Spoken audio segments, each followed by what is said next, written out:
안녕하세요. 나이트 시네마입니다. 오늘도 의식의 흐름을 따라가는 영화 뉴스에 와주신 분들 모두 감사합니다. 의식의 흐름을 따라가는 영화 뉴스는요, 이프렌드에서 진행이 되고 있습니다. 캐스트로 들으시는 분들은 1.2배속이나 1.25배속으로 들으셔도 무방하니까요, 참고 부탁드리겠습니다. 자, 먼저 이번 주 개봉 영화부터 소개를 해드리겠습니다. 처음으로 소개해드릴 작품은요, 올빼미라는 작품이고요. 요거 이번 주에 개봉하는 작품 중에서 개인적으로 제가 가장 기대하고 있는 작품입니다. 기대 포인트는 크게 두 가지인데요. 일단 지금 주연으로 나오는 유해진 배우와 류준열 배우가 둘 다 지금까지는 해본지 않았던 연기에 새롭게 도전하는 작품이라서 첫 번째로 기대가 되고요. 특히 유해진 배우 같은 경우에는 쭉 작품들을 떠올려 보면은 좀 악역을 맡거나 아니면은 좀 선한 역할을 맡더라도 기본으로 약 껄렁대고 좀 개구진 그런 이미지를 깔고 가는 배우긴 했어요. 그런데 이번 작품에서는 완전 웃음기 싹 빼고 정색하는 연기를 보여줘가지고, 야, 그런 연기도 되게 잘 어울릴 것 같다라는 기대감에 이 작품이 기대가 됐고요. 두 번째 기대 포인트는 시사회 후기가 너무 좋았습니다. 일반 관객들의 후기도 좋고요. 평론가들의 후기도 좋았습니다. 그래가지고, 야, 이렇게 시사회 후기가 좋은 작품은 오랜만이어서 얼마나 잘 만들었는지 너무 궁금해가지고요. 내일 개봉을 하잖아요. 바로 예매를 해놨고 아마 보고 오지 않을까라는 생각이 듭니다. 영화 기본 정보 한번 보고 가실게요. 그 안태진 감독님 작품이고요. 장르는 미스테리 스릴러 사극입니다. 그리고 내일 11월 23일 개봉이고 15세 관람가에 118분 거의 한 2시간 이렇게 상영하는 거겠죠? 예, 그런 상영 시간을 가졌습니다. 그리고 요 소재는요, 소현세자의 죽음을 주제로 한 궁중 미스터리 장르라고 하는데, 이게 실화랑 픽션이랑 좀 이렇게 섞어 놓은 거라고 하더라고요. 그리고 여기서 다루고 있는 소현세자라는 인물이 실제로도 죽음에 관련해 가지고 명확하게 밝혀진 게 없어서 뭐 여러 가지 설들이 있는 그런 인물이라고 합니다. 그래서 이 영화에서는 그 죽음에 대해서 어떻게 다룰지 어 감상 기대 포인트를 한번 가져보도록 하겠습니다. 그날 밤 세자가 죽었다. 맹인이지만 뛰어난 침술 실력을 지닌 경수는 어의 이혁익에게 그 재주를 인정받아 궁으로 들어간다. 그 무렵 청의 인질로 끌려갔던 소현세자가 8년 만에 귀국을 하게 되고, 인조는 아들을 향한 반가움도 잠시 정체 모를 불안감에 휩싸인다. 그러던 어느 밤 어둠 속에서 희미하게 볼 수 있는 경수가 소현세자의 죽음을 목격하게 되고, 진실을 알리려는 찰나에 더 큰 비밀과 음모가 드러나며 목숨마저 위태로운 상황에 빠진다. 아들의 죽음 후 인조의 불안감은 광기로 변하여 폭주하기 시작하고, 세자의 죽음을 목격한 경수로 인해 관련된 인물들의 민낯이 서서히 드러나게 되는데, 왜 미스테리 스릴러 사극이라는 장르를 가지고 있는지 요 시놉시스를 보면은 알 수 있을 것 같습니다. 궁금하죠? 여러 가지 설들이 있는데 그 중에서 뭘 중점으로 풀었을지도 궁금하고, 대충 읽어보니까 뭐 독살설도 있고 아니면은 그 말라리아 뭐 이런 병에 걸렸다는 설도 있고 뭐 암살당했다는 설도 있고 여러 가지 설들이 있는데, 어느 것 하나 막 명확하게 이거다라고 얘기할 수 있는 상황은 아닌 것 같더라고요. 그래서 영화에서는 어떻게 풀었는지 한번 기대를 해보겠습니다. 자, 그리고 그 다음에 소개드릴 작품은 디즈니의 작품인 스트레인지 월드입니다. 요것도 기대작 중에 하나였는데요. 공교롭게도 상영관 확보를 크게 못했더라고요. 저는 나름 옛날에 그 디즈니 장편 애니메이션의 위상이 있는데 왜 이렇게 그 상영 확보를 많이 못했지라는 좀 의구심이 듭니다. 근데 제 뇌피셜로는 아무래도 그냥 빨리 극장에서 내려버리고 그냥 디즈니 플러스로 서비스 하려고 그러나라는 그냥 제 뇌피셜입니다. 그러려고 하는 것 같고, 사실 이 예고편을 보셔서 공감하시겠지만 스케일이 크고 화면이 화려하기 때문에 요거는 극장에서 좀 봐야 되지 않을까라는 생각에 이렇게 예매를 하려고 찾아보니까 볼 수 있는 시간대가 잘 없더라고요. 그래서 좀 아쉬운 작품이기도 합니다. 어쩌다가 디즈니 애니메이션의 위상이 이렇게 됐는지. 네, 그래서 이거는 처음에 제작 소식 들려왔을 때부터 굉장히 기대하던 작품이어가지고 상영관 확보를 많이 안 한 게 좀 아쉽긴 하네요. 디즈니 정도면은 못한 게 아니라 안 한 게 아닌가 싶기도 하고 뭐 그렇습니다. 네, 상영 시간은 102분입니다. 1시간 41분이고요. 그리고 11월 23일에 전 세계 동시 개봉을 합니다. 그리고 전체 관람가고요. 타이틀 디자인이 그 인디아나 존스를 조금 오마주를 했다라고 하더라고요. 조금 더 깔끔한 느낌으로 이렇게 한 것 같네요. 전설의 탐험가 가문 클레이드 패밀리의 서치 클레이드는 아내 메리디언, 아들 이듬과 함께 농장을 운영하며 평화로운 일상을 살고 있다. 어느 날 지도자 칼리스토가 찾아와 위험에 빠진 아발로니아를 위해 도움을 청하고 서처는 내키지는 않지만 어쩔 수 없이 가족들과 모험에 나서게 된다. 모든 것이 살아 숨쉬는 미지의 세계에 도착한 서처는 오래전 행방불명되었던 아버지, 전설의 탐험가 예거 클레이드를 만나게 된다. 여전히 엉뚱하고 탐험 의욕이 넘치는 아버지 예거와 평화로운 삶을 살고 싶은 서처, 그리고 서처와는 다른 삶을 꿈꾸는 아들 이든까지 서로 너무 다른 개성 강한 클레이드 패밀리는 누구도 본 적이 없고 가본 적도 없는 신비롭고 경이로운 세계에서 무사히 집으로 돌아갈 수 있을까라는 시놉시스를 가지고 있습니다. 그냥 뭐 모험물인 것 같고요. 국내에서도 그냥 이것도 제 뇌피셜인데 상영관 적게 해서 몇 주 걸려 있다가 빨리 내려버리고 아마도 다시 디즈니 플러스에서 서비스를 하게 되지 않을까 이런 생각을 해봅니다. 기리님이 스트리트 파이터 생각난다고 하는데 진짜 그렇다. 빼박이네 빼박. 똑같네. 그죠? 그렇네. 야, 기린님 눈썰미 눈썰미 되게 좋으시네요. 자, 그 다음에 소개해드릴 작품은 아마겟돈 타임이라는 작품입니다. 요 예고편에는 11월 16일 개봉이라고 뜨는데, 네, 11월 16일 뜨는데, 요 밀렸나봐요. 11월 23일 개봉입니다. 23일 개봉이고, 예고편 보면서 이거 내가 작품 잘못 가져왔나라는 생각을 했네요. 지금 요 아마겟돈 타임은 감독님이시죠. 제임스 그레이 감독님의 어떤 자서전적인 이야기를 다루고 있다고 하고요. 배우들이 굉장히 화려합니다. 앤 해서웨이, 제레미 스트롱, 뱅크스 레페타, 제일린 웹, 그리고 안소니 홉킨스까지 쟁쟁한 배우들이 나와주고 계십니다. 그리고 칸 영화제에 이제 초청받아서 공개가 됐을 때 수상은 못했지만 많은 호평을 받았다고 하고요.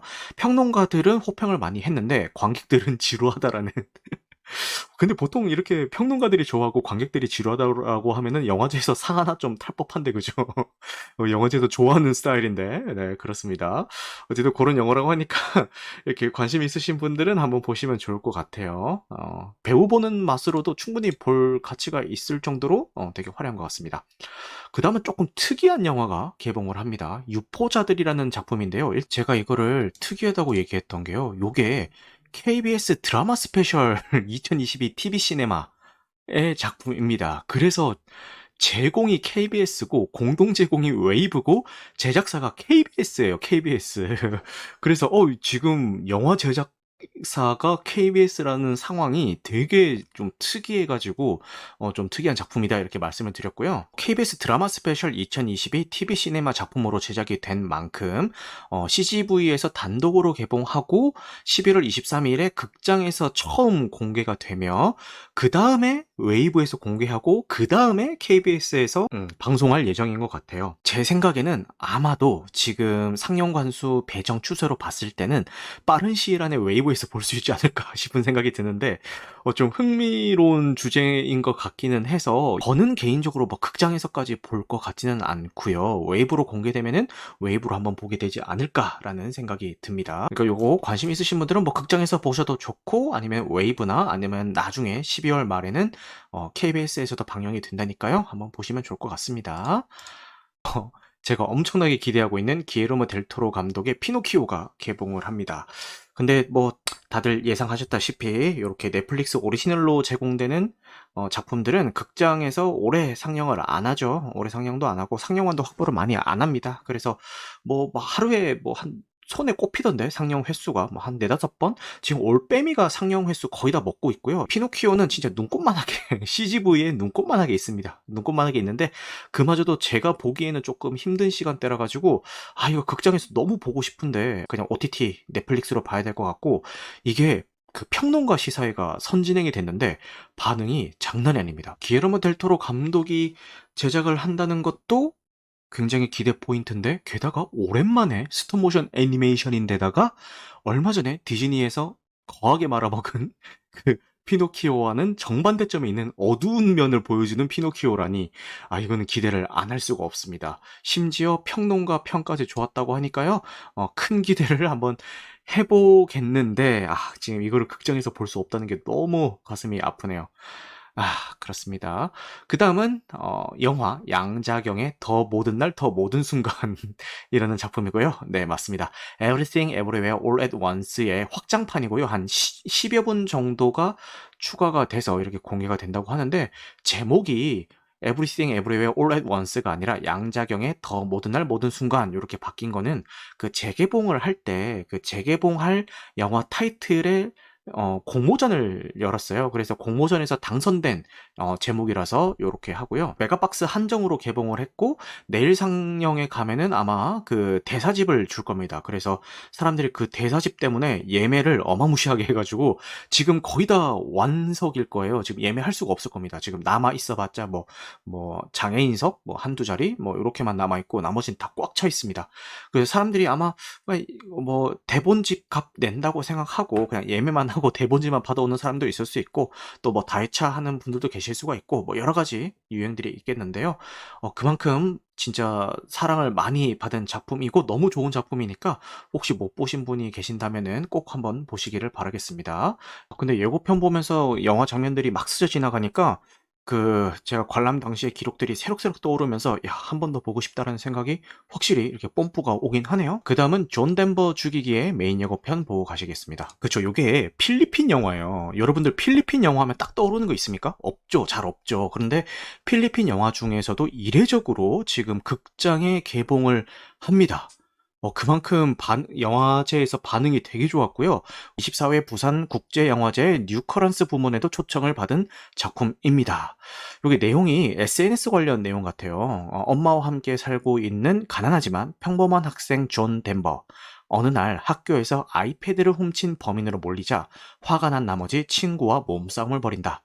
이후 앙심을 품은 동급생이 해당 동영상을 SNS에 퍼뜨리고, 진위 여부와 상관없는 존 덴버를 악마로 만드는 사람들 때문에 학교와 경찰까지 나서게 되며 사건은 걷잡을 수 없이 커진다라는 내용을 담고 있습니다. 그러니까 요즘 무분별한 SNS 사용의 무서움에 대해서 경고하는 작품인 것 같고요. 요 감독님 인터뷰를 봐도 감독님 역시 뭐 예를 들어서 극단적인 선택을 하는 것을 뭐 생중계한다든가, 아니면 SNS로 누굴 막 저격해가지고 어떤 일이 발생한다든가, 이런 뉴스들을 보면서 좀 문제의 심각성을 느끼고 이 작품을 만드셨다고 하네요. 그 메시지도 굉장히 요즘 시대에 맞는 것 같고, 그리고 각종 영화제에서도 인정받은 작품인 만큼 필리핀 영화가 조금은 생소할 수 있지만, 시간 되시는 분들은 극장을 찾으셔도 될 것 같습니다만, 계속 쭉 얘기하고 있는데 지금 올빼미가 극장 상영 관수를 다 먹은 것 같고요. 제가 예매하려고 이렇게 보는데, 일단 저희 동네에는 존댓말 주기가 아예 보이지조차 않습니다. 일단 저희 동네에서는 극장에서 보기는 좀 힘들 것 같고, 나중에 뭐 OTT로 나오면은 뭐 그렇게라도 봐야 될 작품인 것 같습니다. 네, 바로 다음 작품으로 넘어갈게요. 세이레라는 공포영화인데요. 한국 공포영화인데, 헤어질 결심에 철석이로 나와서 열연을 펼쳐주셨던 서현우 배우님께서 주연을 맡아주셨습니다. 아기가 태어난 지 얼마 안 된 초보 아빠 우진은 현관문에 금줄을 쳐서 외부인의 출입을 막고 금기사항을 철저히 지키는 아내가 이해가 되지 않는다. 회사를 다니면서 틈틈이 육아를 도와주며 바쁜 일상을 보내던 어느 날, 우진에게 과거의 연인 세영의 부고 문자가 도착한다. 아기가 태어나고 21일 동안은 장례식장에 가면 안 된다는 아내의 반대에도 불구하고 조심스럽게 다녀온 우진. 그날 이후 아기가 아프기 시작하면서 불안과 두려움이 커지는데, 저희가 이게 371이라고 해가지고, 왜 아기 낳아보신 분들은 다들 이제 들어보셨을 거예요. 아기가 너무 어릴 때는 손님도 함부로 받으면 안 되고, 이런 장례식장이나 병원 같은 데도 함부로 가면 안 된다, 뭐 이런 그 미신이 있어요. 이제 그거를 소재로 해서 펼쳐지는 공포 영화인 것 같습니다. 뭐 저 역시도 이런 미신, 당연히 저도 아이를 키우고 있으니까 아이가 어렸을 때 들어봤었고, 저는 이과생이잖아요. 이과생이다 보니까 그게 뭐라고 싶은, 여기 지금 여기 있는 저 초보 아빠 우진과 같은 생각이에요. 그게 뭐라고 다 지키냐, 그거를 다 지키냐라고 하는데, 근데 지금 와서 생각을 해보면요. 그냥 가족들 중에서 한 명이라도 그거를 좀 찝찝하게 생각하는 사람이 없다면은 그냥 그게 뭐라고 그냥 그 사람 기분에 맞춰주는 게 그냥 좋은 것 같다라는 생각도 들어요. 그리고 아마도 그런 거 같기는 해요. 이것도 제 뇌피셜이고 과학적인 근거가 있는 얘기인지 모르겠지만 아기가 태어나고 초반에 뭐 어디 병원 갔다 오는 거 조심해라, 장례식장 조심해라, 손님 함부로 들이지 마라 이렇게 얘기하는 게 아무래도 좀 이제 세상 밖에 나와서 얼마 안 된 아기가 아직은 면역력이 완전하게 형성되지 않았기 때문에 병원이나 장례식장과 같이 이제 불특정 다수가 많이 오가고 아무래도 다른 곳보다는 병균이 좀 더 많을 수가 있는 그런 환경에 있다가 오는 거를 좀 조심해라. 뭐 요런 게 아닐까 싶어요. 그리고 뭐 손님 받는 것도 조심해라 이것도 손님이 이렇게 뭐 몸에 요즘 뭐 미세먼지라든가 그 병균 같은 걸 이렇게 뭐 하고 올 수 있잖아요. 그래서 그냥 그 청결의 의미로다가 그냥 아직 면역력이 완성이 안 된 아이한테 뭘 옮기지 말라는 의미로다가 그냥 옛날에 그런 얘기가 있었던 것 같은데 그걸 또 이제 그 미신과 연관시켜서 그 소재를 발전시켜서 만든 공포 영화 같습니다. 전염이나 뭐 이런 걸 좀 조심하자는 의미에서 뭐 지켜도 뭐 나쁠 건 없다라는 생각이 듭니다. 근데 이제 그거를 안 지켰을 때 오컬트적인 현상들이 일어나는 거를 다룬 뭐 공포 영화가 아닌가라는 생각이 듭니다. 자, 그 다음은 창밖은 겨울이라는 작품인데, 제가 다른 것 때문에 가져온 건 아니고, 요 분 때문에 가져왔습니다. 한선아 배우님. 한선아 배우님이 이제 그 걸그룹 시크릿의 멤버로 활동을 시작하셨다가 지금은 거의 뭐 연기 활동만 하고 계시잖아요. 그리고 곧 있으면은 술꾼 도시 여자들 시즌2가 티빙을 통해서 공개를 앞두고 있죠. 근데 한선아 배우님이 연기를 아이돌 출신 배우라는 그 편견을 깨버릴 수 있을 만큼 연기를 너무 잘하세요. 화려했던 활동 내역들이 있기 때문에 대형 작품에만 좀 나오지 않을까라는 편견도 있었는데 의외로 이런 그 작은 영화에도 좀 출연을 하시면서 연기 내공을 쌓고 있는 것 같습니다. 그런 걸 보면은, 그러니까 이렇게 주목받지 않는 메이저 작품이 아닌 작품에도 이렇게 선뜻 출연하시는 걸 보면은 진짜 연기에 진심으로 임하시고 있는 것 같고, 그만큼 본인 실력도 충분하신 분이시거든요. 연기를 너무 잘 하세요. 뭐 굳이 술꾼 도시 여자들뿐만 아니라 뭐 다른 작품들 봐도 연기를 되게 잘 하시는 분이라서요. 좀 기대되는 배우입니다. 그렇습니다. 자, 오늘 이렇게 그 진짜 개봉작 영화만 소개를 했는데도 거의 50분이라는 시간이 지났네요. 그만큼 많은 작품들이 개봉을 하는데 결론은 올빼미만 지금 상영관을 다 먹고 있어서 다른 작품들은 극장에서 볼 수나 있을지 모르겠다. 뭐 이런 생각이 드네요. 자, 원피스 필름 레드의 최종 예고편이 공개가 됐습니다. 특이한 점은 샹크스의 딸이 나옵니다. 뭐 예고편에도 나오는 거기 때문에 스포일러는 아니고요. 샹크스의 딸이 나온다. 요게 굉장히 좀 키포인트인 것 같고 지금 일본에서는 선 개봉을 했는데 박스오피스 1위를 차지하면서 어마어마한 인기를 차지하고 있습니다. 그런데 일본은 원래 그런 곳이라서요. 일본에서 1위를 했다고 해서 무조건 국내에서도 먹힌다라는 보장은 없는 거고요. 개인적으로는 그 원피스를 쭉 따라가다가 어느 순간부터 놨어요. 너무 내용도 방대하고 좀 어느 순간부터 이게 정신없어지더라고요. 그림체라든지 이런 것들이. 그래가지고 이게 좀 하차를 했는데 아직도 쭉 보고 계신 분들은 최근 들어서 좀 다시 재밌어지기 시작했다라는 얘기를 하시더라고요. 예, 그 분위기를 타서 요 작품도 흥행을 하고 있는 것 같으니까요. 국내 개봉이 되면은 요 원피스 팬분들은 보시면 좋을 것 같습니다. 자, 그 다음에 더 메뉴라는 작품도 개봉을 앞두고 있습니다. 요 더 메뉴가 스릴러인데요. 블랙 코미디 스릴러라고 합니다. 외딴 섬에 위치한 고급 레스토랑 디너 180만 원. 어우, 한 끼에 180만 원? 네, 단 12명에게만 주어지는 특별한 초대에 참석하게 된 커플 타일러와 마고. 셰프 슬로윅의 예술의 경지에 이른 요리에 타일러는 환호하지만 마고는 무언가 심상치 않음을 느낀다. 코스 요리가 하나씩 나올 때마다 셰프가 설계한 완벽한 계획 아래에 기이한 일들이 펼쳐지는데 그들이 이곳에 초대받은 이유가 무엇일까? 숨겨졌던 위험한 비밀이 밝혀진다라고 되어 있습니다. 일단 배우도 제가 아냐 테일러 조이를 굉장히 좋아해요. 좋아하기 때문에 일단 요 아냐 테일러 조이 때문에 먼저 딱 시선이 갔는데 블랙 코미디물이라고 하고요. 그 국내 영화제도 한번 초청이 됐던 걸로 기억을 하거든요. 근데 거기서 상영됐을 때 반응이 굉장히 좋았다라고 해서 요것도 개봉하면은 아마 보게 되지 않을까 싶습니다. 자, 좋습니다. 계속 영화 뉴스를 쭉 말씀드리고요. 지금 시간이 자정을 넘겼네요. 한번 말씀드릴게요. 아리에스터의 신작이 상영 시간을 3시간으로 줄였다라는 기사고요. 아리에스터 감독은 다들 아시죠? 유전, 뭐 미드소마 요런 거 감독하셨던 분이고요. 신작이 3시간 30분에 달하는 시간이었지만 최근 편집본은 3시간까지 줄였다라고 하는데 뭐 그냥 극장 상영판은 3시간으로 내고요. 뭐 OTT 그 미드소마 같은 경우도 이제 감독판이라고 해서 따로 나왔잖아요. 그것처럼 또 감독판 나중에 또 따로 내주지 않을까요? 그죠? 아마 이 아주 명성이 있는 감독이다 보니까 그렇게 해줄 것 같고 참고로 아리에스트 감독의 이번 작품은 A24 제작사의 최고 제작비가 들인 작품이라고 하니까요. 한번 기대를 해보겠습니다. 믿고 보는 제작사의 믿고 보는 감독의 조합이라서 이거는 뭐 거를 수가 없습니다. 그죠? 그리고 지금 그 아리에스트 감독이 만들었던 단편 영화들이요. 지금 유튜브에 공개가 돼 있어요. 그 중에서 한 편을 제가 오늘 봤는데 30분짜리 단편 영화를 봤는데 야, 진짜 이 사람은 머릿속에 뭐가 들었는지 모르겠습니다. 진짜 천재인 것 같아요. 그쪽으로는 천재인 것 같아요. 그래서 기회 되시는 분들은 유튜브에 검색하면 바로 나오니까요. 아리스터 감독 단편 영화 뭐 이런 식으로 치면은 한글 자막까지 지원이 돼가지고 바로 나오니까요. 시간 크게 안 듭니다. 한 편당 뭐 한 30분 요거밖에 안 되니까 한번 보시면 좋을 것 같아요. 그 다음에 밥 아이거가 디즈니로 복귀를 합니다.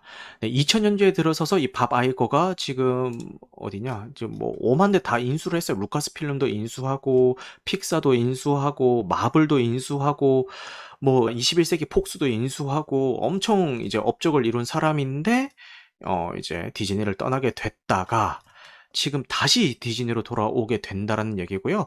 이분이 아마 제가 알기로는 디즈니 플러스도 이분이 런칭한 걸로 알고 있어요. 어쨌든 디즈니에서 많은 업적을 이루신 분이기 때문에 이분이 지금 최근 뭐 마블뿐만 아니라 디즈니가 전체적으로 하락세가 아닙니까? 지금 주가가 거의 40% 이상 떨어진 걸로 알고 있는데 이분의 복귀가 어떤 디즈니의 전환점이 될지 아니면 더 안 좋아질지는 한번 결과를 보고 지켜보도록 하겠습니다. 그리고 저희 그 블랙팬서 2편이요. 저도 스포일러 감상후기 토론에서 엄청 막 그 욕을 했는데 그럼에도 불구하고 전 세계 수익이 7천억 원, 한화로 7천억 원을 돌파했다는 뉴스입니다. 네. 이래도 돈이 되는구나라는 생각이 들고요. 이게 조금 씁쓸한 생각도 드는 게 그럼 마블에서 뭐라고 생각하겠어요? 아, 이렇게 만들어도 되는구나. 그러면 계속 이렇게 만들겠죠? 그죠? 한번 쫄딱 망해봐야 되는데. 그래야 좀 정신을 차릴 것 같은데 어쨌든 그럼에도 불구하고 뭐 수익은 잘 내고 있다 뭐 이렇게 얘기하면 될 것 같습니다. 그리고 게리 올드만 배우가요 은퇴를 선언했습니다. 지금 촬영하고 있는 그 크리스토퍼 놀란 감독의 오펜하이머가 마지막 작품이 될 것 같습니다. 저는 내년에 65세이고 70세가 얼마 남지 않았습니다. 저는 80세가 되었을 때까지 활동하고 싶지 않습니다. 라고 인터뷰를 하면서 은퇴를 선언했다고 하는데 근데 제가 게리 올드만 입장이더라도요. 그 나이까지 일하고 싶을 것 같진 않아요. 맥시멈 70 이렇게 생각합니다. 네.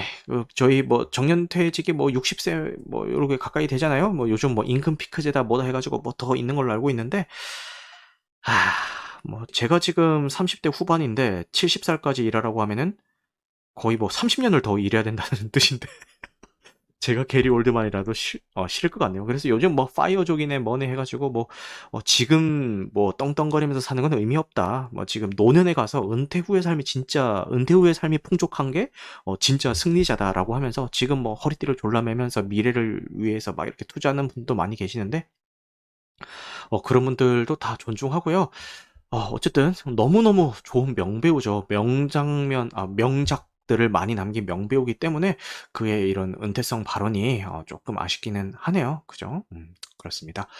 그리고 지금 마블의 차기작인 앤트맨과 와스프, 퀀텀 매니아의 각본이 정말 잘 나왔다라는 인터뷰가 있었습니다. 아마도 마블 최고의 각본이 되진 않을까 싶다라고 하면서 어쩌고 저쩌고 이렇게 얘기를 했는데 그 블랙팬서 2편 그 개봉을 앞두고 시사회를 했을 때도 엔드게임 이후에 최고의 작품이라는 찬사가 쏟아져 나왔죠. 그래서 요런 김치국 설레발들은 그냥 참고만 하시면 됩니다. 참고만 하시고요. 그냥 저 사람 눈에는 저렇게 보였구나라고만 이해를 하시면 되지. 뭐 이런 인터뷰가 있다고 해서 쓸데없이 기대치를 높이신다든가 그러시지 않으셔도 됩니다. 네. 한 번 속지 두 번 속냐라는 그런 생각이 드네요. 자, 그 다음에 범죄도시 촬영이 시작됐는데 빌런은 김무열 배우라고 합니다. 김무열 배우가요. 빌런 되게 선한 역할도 잘 하는데 빌런 역할도 되게 잘하거든요. 요 보이스라는 작품에서 김무열 배우가 그 보이스피싱 기업의 끝판대장 완전 나쁜 놈으로 나오는데 연기를 너무 잘합니다. 이 보이스 영화는 되게 별로였어요. 영화는 별로였지만 김무열의 연기 하나는 좀 기억에 남았던 작품이고요. 뭐 악인전 이런 데서도 막 거기서는 완벽하게 악역이라고 하기는 조금 애매하고 그냥 거친 역할 이 정도였고 요 보이스에서는 진짜 악역 연기를 하거든요. 근데 너무 잘합니다. 그래서 이 범죄도시가 지금 뭐 8편까지 뭐 계획이 돼 있다 뭐 이런 얘기가 있고 최근에 3편은 또 촬영이 끝났어요. 끝났기 때문에 진짜 이 양반들 8편까지 만들려고 하나라는 생각이 드는데 어쨌든 이 캐스팅만 보면은 충분히 기대가 되는 구성이다라고 말씀을 드리겠습니다. 자, 계속 그리고 오늘의 마지막 소식은요. 좀 반가워하시는 분들도 계실 것 같은데 윌레스와 그로빗의 신작이 제작된다는 소식이고요. 요 작품은 요런 전설의 짤이 있죠. 요런 거 스톱모션 애니메이션의 뭐라고 할까 명작 중에 하나죠. 그렇습니다. 그리고 넷플릭스에서 제작을 하고요. 2024년에 공개가 될 예정이라고 합니다. 아무래도 스톱모션 애니메이션이 다른 작품보다는 손이 더 많이 가기 때문에 제작 기간도 좀 넉넉하게 필요하지 않을까라는 생각이 들고 당연히 이 정도 퀄리티 내주겠죠? 이 정도 퀄리티를 내주겠죠? 그래서 원작의 팬분들은요. 요 후속작도 기대를 해보시면 좋을 것 같습니다. 오늘 이렇게 거의 뭐 1시간 15분 정도 진행을 했는데요. 늦은 시간까지 함께 해주신 분들 모두 감사합니다. 오늘 방송된 내용은 편집 과정을 거쳐서 유튜브와 각종 팟캐스트 플랫폼에 업로드될 예정입니다. 여러분 그러면은 영화 같은 밤 되시길 바라겠습니다. 감사합니다, 여러분.